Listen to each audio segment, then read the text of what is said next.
A beautiful city by the beach.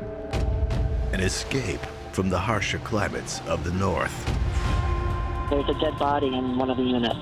Okay, tell me exactly what happened. When a call comes in about a homicide. Every second, every minute, every hour, every day could be another life. What they find is just the beginning. Our eyes met, and then I knew a murderer was in my driveway. There's a killer on the loose, but can authorities stop them before they strike again? We have to do everything we can to bring our suspect to justice.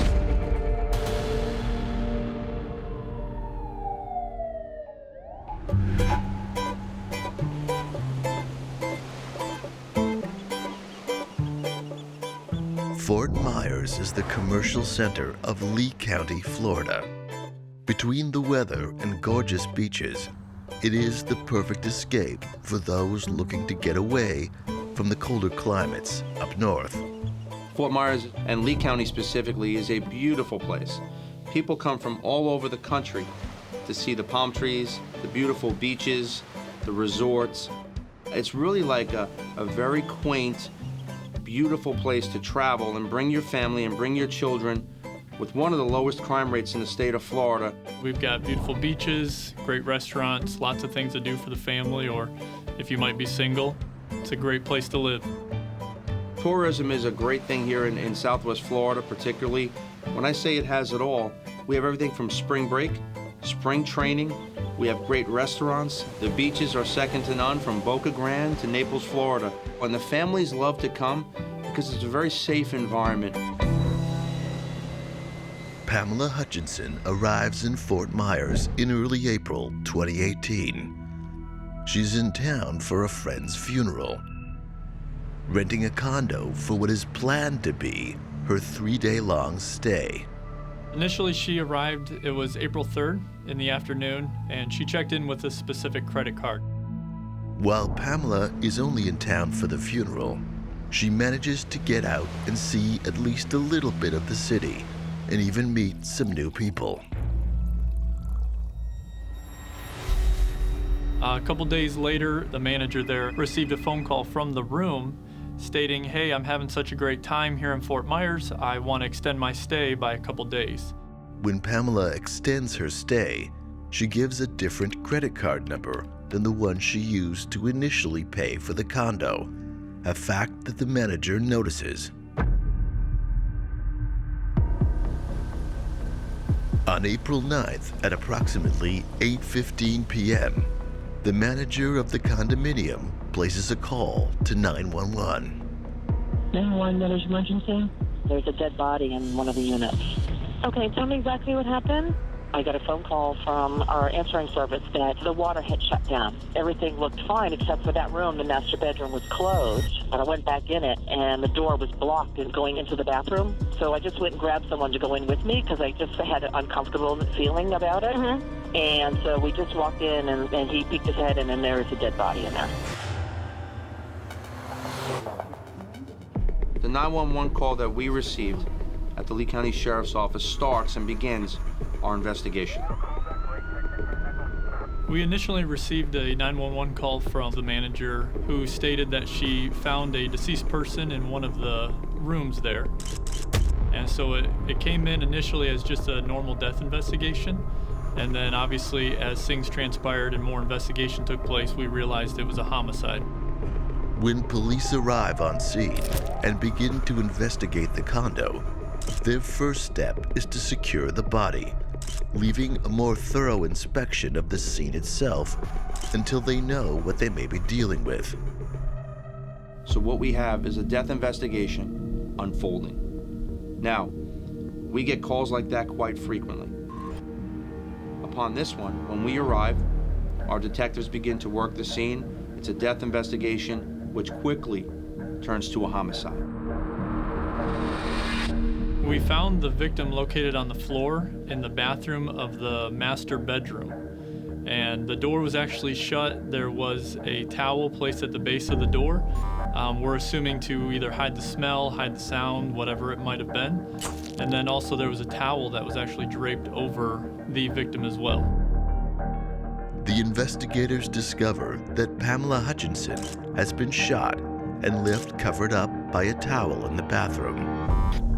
So our detectives begin immediately working the scene, and they find our victim with apparent gunshot wound to the torso. Cause of death was ruled homicide with a gunshot wound, and so what we found in the bathroom itself was specifically a pillow that had been used to muffle the sound. There was a gunshot defect in the pillow, and there was soot around it, which is indicative of close contact when a firearm was shot. And along with that, obviously, it appeared as if the victim had been there for a while, based upon the decomposition of the body. Inside of Pamela's bathroom, fragments of a bullet are found in the ceiling, potentially matching Pamela's fatal wound. Further investigation revealed, and we were able to recover a projectile that we later submitted for forensics testing. The room itself, pretty well kept, but it appeared, based upon my initial investigation, that it looked as if there was two people that were actually staying in the room, the master bedroom and then also a second bedroom as well. It looked like someone had been staying or at least stayed the night there. Pamela's toothbrush is found in the bathroom sink. Police theorize that she's ambushed while brushing her teeth. We did not notice any signs of a struggle. We didn't notice any sort of defensive marks on the victim. We did notice as we were going through the rooms and the condominium there that it appeared the victim's personal belongings, like her wallet, her personal identification, driver's license, and keys had all been removed from the condo. This incident really rocked our county. I mean, people were worried. I was getting calls from the general public and the community saying, listen, should we be worried? There's a killer on the loose, and authorities are going to have to act fast to stop them from striking again. We knew we had our work cut out for us, and the safety of the public is, our utmost priority. And so that put a lot of pressure on us. There's a lot of things unfolding, and we're entrenched, working immediately, as we always do, leaving no stone unturned, on a fact mission to find out we have a killer on the loose.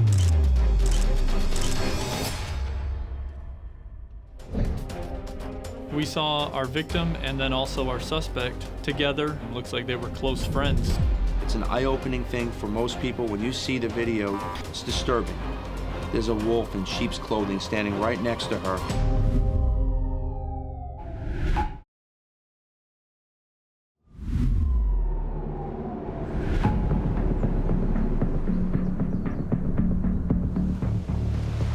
Fort Myers, Florida is a beautiful vacation destination. Pamela Hutchinson arrives in the city in early April. Pamela calls the front desk and extends her stay because she's having such a nice time in the city. Unfortunately, what begins as a trip to her friend's funeral ends with her needing a funeral of her own when she's found murdered in the condo bathroom with a bullet wound through her torso. The thermostat was turned down to a low degree, something that normally it wouldn't be turned down to. And based upon our investigation, we believed it to be hopefully hiding the smell and or keeping people away from the incident that happened in the room, and hopefully giving the suspect time to get away before something was found. A dead body decays at a slower rate when kept in colder temperatures. Not only does this keep the body more intact, but smells associated with dead bodies are a result of that same decomposition. A low thermostat isn't enough to prevent a body's decay, but it can slow it down if the room is made cold enough. And so me being the investigator, I didn't want to just be pigeonholed into thinking one thing. What came to my mind was, okay, was this a robbery gone bad? Was this a domestic violence situation? Was this a love triangle? All those things crossed my mind. The missing possessions begin to paint a picture for investigators. Could it be that Pamela's murder is actually a robbery gone awry? Our initial thought was, we didn't want to rule anything out. Lacking signs of a struggle can often mean that the victim knows their assailant. Further investigation reveals that Pamela is recently divorced, potentially opening up the case to another suspect. As friends and family are interviewed, it becomes apparent that their involvement is highly unlikely. We quickly learned that anyone related to our victim was not going to be our suspect. Anyone close to Pamela speaks only in praise of her. Caring, loving, outgoing, just the nicest person in the world. She would do anything that she could for you. She'd give you, her shirt off her back if you needed it. The investigators question the condominium's manager for any information she may be able to provide about Pamela's stay. We got with the management there, and we knew that they had video surveillance, and then we also knew that you needed a key card to swipe in and out of the room. The manager allows them to access the surveillance footage, as well as keycard logging information for the building. And so we began reviewing the video at the marina there, and then also the key cards to see when people came and went from the room. As the investigators go over the surveillance footage, they're able to find Pamela's arrival, followed by various times where she's seen with the same woman, a woman who looks conspicuously like herself. We were able to find our victim when she arrived a few days earlier to that, and then throughout the time we noticed that she was with her friends who she was supposed to meet there at Fort Myers Beach. But then we also noticed another blonde-haired female, similar physical description to our victim, coming and going as well. This same person keeps coming up when Pamela is seen in the footage, giving the case its first concrete suspect. We see our suspect befriending people, specifically our victim, in a bar. She looks like anyone's relative, very non-threatening. She looks like someone you'd walk up to, you'd talk to, because there's no threat that would be apparent. And it makes it very easy for her to befriend her victim. It's disturbing. We start to review hours of video surveillance so that we can piece this investigation together. We see an elderly woman, blondish gray hair, walking out and taking our victim's vehicle. We realize that she took the identification of our victim. We're starting to work this and piece together hours of surveillance to identify a suspect. Again, killer on the loose. We want to make certain we do everything we can to prevent that person from killing someone else. Along with all the information that the investigators are able to glean from the surveillance footage, the condominium manager gives them another possible clue. She tells them about how Pamela extended her stay a few days ago, but using a different credit card than the one originally used. She didn't think anything of it at the time, but once our investigation started taking place, she realized that it was a different credit card number that was used from the first time. And so that obviously gave us pause to think, okay, we're on the right track. I believe it to be our suspect, made the phone call. She, in a sense, had assumed the identity of the victim and was using her personal information to extend her stay to give her, I believe, more time to plan her escape. Well, the initial theory when we arrived at that condo was, obviously, it's a death investigation. Immediately, we realized it's a homicide. Our detectives work tirelessly around the clock. When they get called out like this, again, this is like an all-hands-on-deck situation. The last thing we want in this beautiful community, where people from all over are vacationing, is a killer on the loose. So we do everything we can immediately. We deploy all resources, and we begin to unravel what we know is an absolute homicide.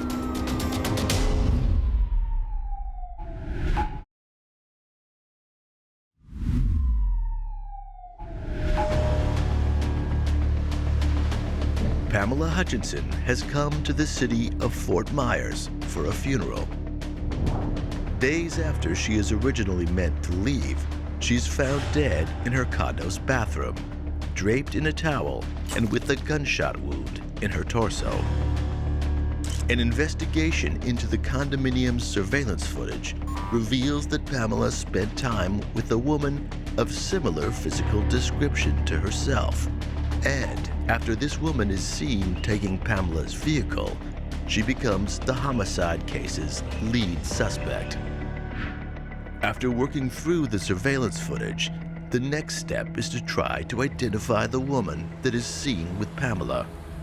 To do this, investigators go over Pamela's financial records from her time in Fort Myers in search of anywhere else the two may have gone together. We had assistance with our economic crimes unit who did some digging into her financial institutions, and we found that she had actually used her card at the restaurant there, so then that's why we paid them a visit and were able to get the video surveillance from there as well.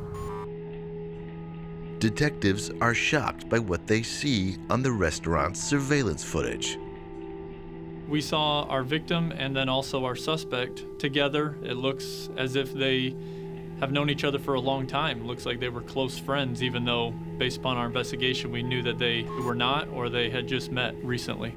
Our victim has no idea there's a wolf in sheep's clothing standing right next to her, and our suspect is premeditated, and she has the ability to carry out the act of a homicide. It's an eye-opening thing for most people. When you see the video, you say, that's the last thing I ever would have thought our suspect was going to do, had planned to do, nor could she carry it out. With the evidence at hand, investigators are able to piece together a version of what might have occurred during Pamela's trip. She arrives in town on April 3rd and is approached by their suspect on April 4th. The two become fast friends, but that relationship ends just as fast as it begins. The night of April 5th, we see them both returning to the Marina Village at Snug Harbor, together going back towards the room. Within approximately an hour after Pamela being seen on the surveillance footage for the last time, the suspect is seen exiting her condo alone. We actually, again on video surveillance, were able to see around 8:30 p.m. on August 5th of 2018, the suspect come back out to the elevator landing area. And it appeared to me as if she were upset, very distraught. She might have even been crying. And at that point, we never saw our victim again on video surveillance. It was only our suspect. It's believed that Pamela's murder takes place between these sightings.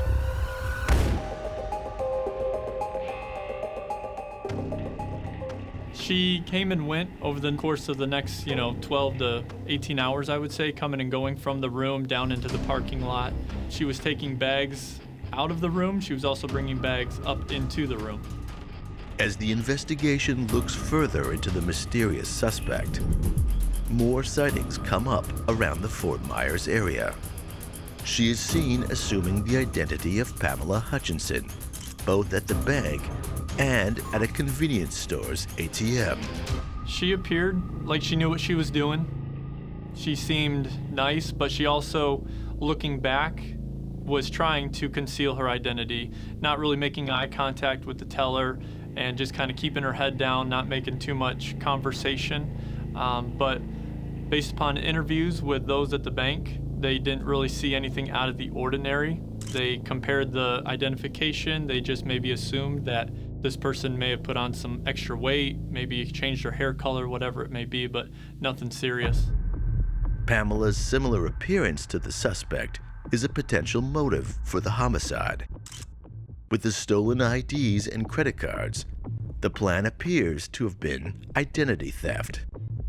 We were able to locate the victim's vehicle, but then also we were able to find that the suspect had a vehicle of her own as well.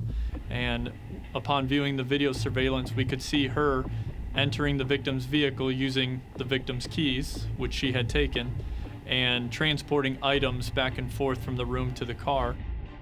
Surveillance footage reveals the suspect getting into a white Escalade with Minnesota plates and moving it from the condo parking lot before returning later to take Pamela's vehicle. On April 8th, I received a phone call because I was the on-call for the homicide unit from a sergeant of ours on Fort Myers Beach. And prior to that phone call, a BOLA, which is a be on the lookout for, went out to all of our units, stating that there was a vehicle of interest that was used in a homicide up in Minnesota, and it provided the vehicle information. That vehicle is a white Cadillac Escalade. And so when he called me, he said, hey, I actually found that vehicle here on Fort Myers Beach. It was actually only about a mile away from the condominium. And so I said, okay, tow the vehicle to our evidence facility and I will follow up with the appropriate agency in the morning to see what they want us to do with it. So we, in a sense, had an idea that this female, our suspect now, might be in the area along with her vehicle, which obviously was recovered in the area. Looking into the Escalade leads to the discovery of their suspect's name, Lois Riess. My major concern was, is she going to do this again, and when will she do this again? We knew that she had stolen cash that's readily available to her, and she also has a vehicle to make her getaway. And so my initial concern was, we need to find her before she should do this again. The revelation of Lois's name leads the investigation towards 911 calls from days before Pamela Hutchinson's body was discovered. Tess Coster is a seasonal resident down here on Fort Myers Beach, but she also spends some of her time up in Minnesota, specifically the city where our suspect Lois Riess is from as well. And so she knew her. She's known her for many years. And prior to us learning about the homicide, she had actually phoned the Lee County Sheriff's Office to say, hey, I had a suspicious incident happen at my house here on Fort Myers Beach. Lee County Sheriff's Office, how can I help you?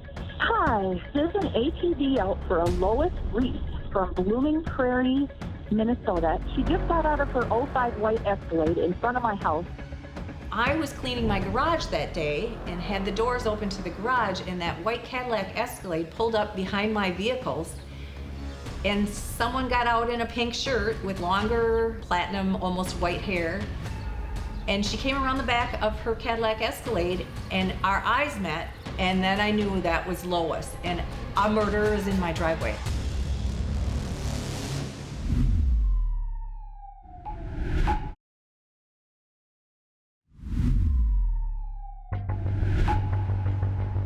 Pamela Hutchinson is found murdered by a gunshot wound in a Fort Myers condo after coming into town for a funeral.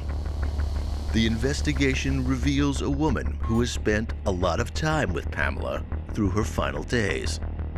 This woman quickly becomes the prime suspect of the case. But when the police discover that this woman is Lois Riess, they learn this may not have been her first murder. I was cleaning my garage and she pulled up in her pearl white colored Cadillac Escalade right behind my vehicles. And she got out of the car and I just noticed a gal with a pink shirt on. Thought it was somebody inquiring about rentals. And so I stepped forward and that's when our eyes met. I was just in shock. My heart skipped a beat and she just shook her head and looked down like she didn't want me to see her and said, oh, wrong house, and quick got in her Escalade and left. My husband happened to be on the phone with my daughter at that moment. My husband Rod says, Brianna, hang up the phone, you dial the sheriff's department, and we're gonna dial 911 down here. Let them know that Lois is in Fort Myers Beach. Lee County Sheriff's Office. Hi, I live in Minnesota. There is a missing person for a warrant out for arrest for possibly killing her husband. And my parents live on Fort Myers Beach down there, and she just drove by their house, and they're freaking out. Prior to us learning about the homicide, Tess Coster had actually phoned the Lee County Sheriff's Office to say, hey, I had a suspicious incident happen at my house here on Fort Myers Beach, and I know that this lady is suspected of killing her husband up in Minnesota, and she was just doing her best to make us aware of it. Okay, so she has a warrant, is that what you're saying? Yes, for the possible murder of her husband and for shifter embezzling charges. And now we find that our suspect is involved in another homicide in Minnesota which makes things very challenging for us because now we have dual homicides that are being worked. We don't know where our suspect is. And while we want everyone's assistance, we got to be careful not to compromise anything or give any facts that could hurt this investigation. And I will tell you, speaking regularly to Minnesota and having the ability to have that confidence in a law enforcement partner that we have not met was invaluable for us to solve this crime. Further investigation into Lois Riess reveals her actions over the past month in Blooming Prairie, Minnesota. Blooming Prairie, Minnesota is a small town of about 2,500 people, quite close to the Iowa border. A lot of cornfields around, railroad track goes through it. Everyone that lives in that town is very friendly. You know everybody, say hi to them, wave at everybody. It's the type of town where normally in the winter you can leave your car running and run into the grocery store and nobody will bother your car. You don't have to lock your doors in your houses. Very trusting. Lois and Dave were married about 35 years. They had 3 children, super friendly, nice, sweet couple. Dave always was very jovial, had an infectious laugh, loved to tell jokes. He loved to talk about fishing, owned the waxworm farm, so that all went hand in hand. Lois, she was a loving person, did daycare. Many parents in the town of Blooming Prairie had their kids at her daycare. She loved her grandkids. They were at her house quite often and she spoiled them. If you'd run into one or the other at the grocery store or the post office, you could stop and have a nice conversation with either one. That was a night at the Servicemen's Club. We sat with them and invited them to come down to Florida and spend the weekend with us, or a week, whatever they decided to do. They do know that we have rental houses down in Fort Myers Beach, so we said we'd make room for them somewhere if they wanted to come and visit. But after Tess puts out the offer, she never hears about it again. Her and her husband take their regular trip to Fort Myers for the winter. But with their kids and friends back in Blooming Prairie, they begin to hear about strange behavior going on back home. We started hearing that Dave had been coming to work and that he'd been sick and they didn't know where he was. Lois had told the workers at the wax farm that Dave was on a fishing trip. Well, they saw her in the truck, that Cadillac Escalade that Dave would have taken to the fishing trip. So people started questioning what was going on out there. So we were hearing about this. I would say everyone in town thought at first that maybe something had happened to both Lois and Dave until they started seeing Lois on her own and taking off for the casino by herself. Then everybody started questioning. So that's when the waxworm farm employees called the local police department, and I guess the Dodge County Sheriff's Department also got involved and searched the house and went inside and found him dead in the bathtub. That was approximately 10 days after he had gotten shot.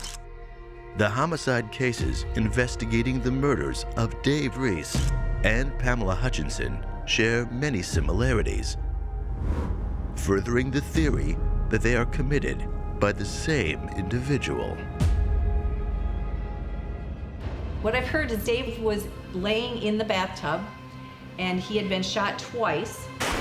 And one of the shots had went through his forearm and then went through his front like he was trying to protect himself. And the other shot was in his back. And there were towels covering him and towels tucked under doors. Both victims were found in the bathroom. Both victims had a towel draped over their bodies, and both were shot with what was believed to be a small caliber round. Then they started asking around town and finding out that she had been acting really funny, and so that's when she started heading south. Stopped at the casino, was spotted there, and then spotted at a convenience store. So we were hearing this whole story that then Dave got discovered, and so we thought for sure that Lois was the one that had murdered Dave. Lois is spotted several times as she works her way south. First, she is seen in Glenville, Minnesota, where she cashes nearly $11,000 in allegedly forged checks. Next, she is seen in Northwood, Iowa, gambling at the Diamond Joe Casino. She's caught on surveillance one more time before leaving Northwood as she fills up on gas and asks for directions out of the state. If you want to start heading south, would you take 35 south? Just to keep going on down to the next state? She isn't seen again until she is with Pamela Hutchinson in Fort Myers. And that's when I started collaborating with the detectives up in Minnesota who were conducting their own homicide investigation up there. And knowing what she had done there, my concern was, when is she going to do this again? And so it made me angry and all the more motivated to catch her as soon as I could. The police officer came to my house and he explained that the prime suspect was Lois Riess for this murder that they had just discovered at Snug Harbor there. I did get called in a few days later then to identify some videos of Lois in the hallway with Pamela taking money out of an ATM, and I positively identified her. Authorities know that Lois has a victim type. She's looking for someone she can pass for. Our suspect wants to find a person that she could kill that looks like her. She wants that identity. She wants to be able to travel wherever she wanted to go out of the state, utilizing our victim's ID. It certainly was a big fear of mine that she would do the same thing again a third time, and that is what we were trying our best to prevent before it should happen again. We knew our suspect has a gambling habit. We see her in casinos. She's enjoying her life like nothing happened. Premeditated and ice cold. Every second, every minute, every hour, every day could be another life. Wherever this suspect goes, she has the potential to kill again. And we know this. So we have to do everything we can to protect lives and bring our suspect to justice.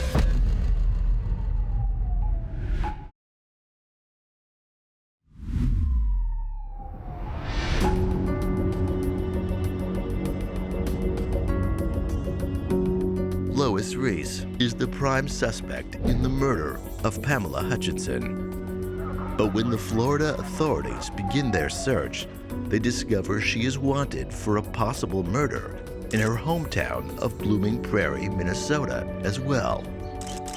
Police from across the country have to work together to find her before she can kill again. Once we knew and believed that she had probably left the area, once we saw her leave with the victim's vehicle, along with the financial information that we received from the Economic Crimes Unit, we were able to trace kind of her steps going north, what appeared to be out of Florida, and she made a stop in Ocala, Florida, at a Hilton hotel. She smiles. She gives our victim's ID. Never would you think to question her. You look at her, she looks like anyone's older relative, smiling. Meanwhile, she's a stone cold killer. Had clothing that belonged to the victim on when she got checked in, and so we have video of surveillance of her basically assuming the identity of the victim to get a room there. And that's a chilling experience to see that she has killed, now at this point, 2 times, and she's able to walk up to a desk in clear conscience, smile, befriend the person behind the desk, give the victim's ID, and she's on the road to the next place. We were reaching out to the community or anyone nationally that could bring us the tip to bring our suspect to justice. We were receiving tips from really all over the country of people who think they may have spotted her or seen her somewhere. We were doing everything that we could to make sure and vetting them as best we could to see if it was something that would lead us to her. And again, we know this suspect has killed at least twice, and the last thing we want is a killer on the loose. In our video surveillance, when she befriends Pam Hutchinson, our victim, unfortunately, she's smiling. So what does that tell you about her? Okay, she's running, but guess what? She's not changing her appearance. She's living life, one day signing the victim's credit card in her name, the next her own. So this is a stone cold killer. I was hearing on the news that Lois was the most wanted woman in the United States, and they kept showing pictures of her, especially down here. If you spot this woman, please report it to the authorities. Really, really nervous now that, hey, did our suspect leave our state, or are they right here looking to kill again? Are they gonna kill in the county over or the state over? So we are all hands on deck. We're utilizing everything in the media that we can release. Reiss's mode of operation is to befriend women who resemble her and steal their identity. Again, being very cautious not to release any information that could hurt Minnesota's investigation and the Lee County Sheriff's investigations. Working with outside agencies was a big part of it. We got with our Marshals Task Force to help track her as best we could. We were communicating minute by minute with Minnesota as well, providing them information and vice versa. And then also sending the information that we were able to release out to the media outlets so we could have the general public help us as well. Lois is spotted several times after leaving Florida, including where she uses her own ID to claim a jackpot prize in a Louisiana casino. Finally, she winds up in South Padre Island, Texas. I guess the tip came through and she was gambling, having a great time, had a meal. Again, life went on for our suspect. She did whatever she wanted to do. She was smiling. It was as if nothing happened. Lois was at the Sea Ranch restaurant having dinner at the bar. Someone at that bar noticed her flip of her hair that had been showing on the news over and over again and called authorities and said, "I think your gal is sitting at the bar right now." They found the car in the parking lot around back somewhere and then surrounded the building and went in and got her. It doesn't appear as if she is taken by surprise in any way. It's almost as if she knew it was coming and her time ran up. I feel like Lois almost wanted to get caught. She just didn't put up any fight. She just got up and, oh, guess this is the end of my little trip here. Just gave up. New details have come out to tell us that she was in Texas befriending another unknown female and what appeared to be the same pattern in which would have determined that she would have probably have killed again. So, I couldn't be more happy with the deputies and the investigators in our department. I hope that our efforts, cohesively with the state attorney's office and our federal partners, have brought the result of her going to prison forever. Police involved in the case from other states fly to Texas after Lois's arrest. While there, they're able to get a warrant to search her motel room. We executed a search warrant in the subject's motel room. It was full of the bags that we found on video that we saw her taken in and out of the room and into the cars. We also recovered 2 firearms, the 9mm and the .22 caliber, along with a lot of the victim's belongings. We found identification, we found checks, we saw credit cards, which again, all evidence linking her to being our suspect.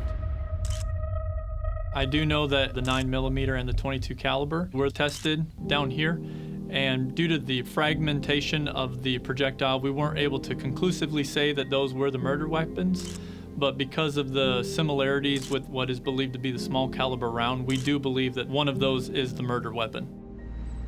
It just so happened we had gotten to Blooming Prairie the day that she had gotten arrested in South Padre. And we happened to be meeting some friends and having a beer, and someone yelled, "I think they got Lois, turn up the TV." So they turned up the TV and the whole place cheered. Lois had been caught. You have to realize she took away not only her husband and her kids' father, but she took away a friend of the whole town. Everybody loved Dave. Lois Riess is extradited to Lee County, Florida, to stand trial for her crimes. Okay, let's address the matter of the state of Florida versus Lois Ann Reiss. All right, Ms. Reiss, you're here on a charge of second-degree murder with a firearm, grand theft of a motor vehicle, grand theft, and criminal use of personal identification information. Prior to going to trial, she pled guilty to all counts in order for the death penalty to not be assessed upon her. And so that was really the end of it. It didn't even make it to trial. Her sentence was life in prison. But what can drive someone to murder not only their own husband, but also a complete stranger whose identity they try to steal? I wish that we were able to talk with her. We attempted an interview with her out in Texas, but she invoked her rights. I would have loved to have had a conversation with her to find out more. I think she probably just felt she had no other choice. She had no other alternative, nowhere else to turn to, nowhere else to run to, and she was desperate. The case of Lois murdering Dave changed the town of Blooming Prairie. People are much more careful. People are locking doors more. I know I myself and my husband, we now sleep with a loaded gun next to our bed, no matter which house we're at. Whether we're in Minnesota or in Fort Myers Beach, it's sure changed my thoughts on making sure things are locked. This did teach me to be much more cautious, that people may not be what they appear to be. I always thought Lois was just the sweetest, nicest person. So what happened? And the next person that you talk to that could be a sweet, nice person might change on you. My biggest thought, as the sheriff, the ball stops with you. You're in charge of everything law enforcement in your county. You never want to be that sheriff or that chief that doesn't do everything possible, crosses every T, dots every I, because it's going to save lives. And in this case, we know our suspect's killed twice, and every second could be a life. So, you sit there and you wonder, you worry. You're always thinking, did I do everything we possibly can? And I got to tell you, I'm very, very proud of our team. Our detectives worked around the clock. They did an amazing job. And for that, the killer comes to justice.